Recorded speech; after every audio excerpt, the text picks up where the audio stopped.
किताब मुकद्दस में से ग्रंथियों के नाम पौलुस रसूल के पहले खत के 13वें बाब की तिलावत।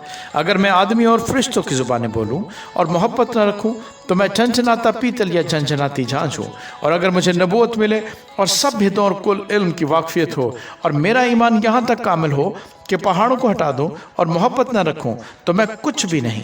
और अगर अपना सारा माल गरीबों को खिला दूं या अपना बदन जलाने को दे दूं और मोहब्बत न रखूं तो मुझे कुछ भी फ़ायदा नहीं। मोहब्बत साबर है और मेहरबान, मोहब्बत हसद नहीं करती, मोहब्बत शेखी नहीं मारती और फूलती नहीं, नाज़ेबा काम नहीं करती, अपनी बेहतरी नहीं चाहती, झुंझलाती नहीं, बदगुमानी नहीं करती, बदकारी से खुश नहीं होती बल्कि रास्ती से खुश होती है, सब कुछ सह लेती है, सब कुछ यकीन करती है, सब बातों की उम्मीद रखती है, सब बातों की बर्दाश्त करती है।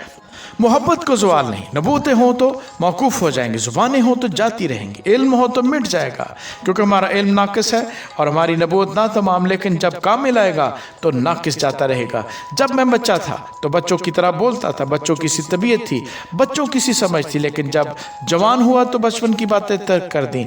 अब हमको आईने में धुंधला सा दिखाई देता है मगर उस वक्त रूबरू देखेंगे। इस वक्त मेरा इल्म नाकिस है मगर उस वक्त ऐसे पूरे तौर पर पहचानूंगा जैसे मैं पहचाना गया हूँ। गर्ज, ईमान, उम्मीद, मोहब्बत, ये तीनों दायमी है मगर अफजल इनमें मोहब्बत है। आमीन।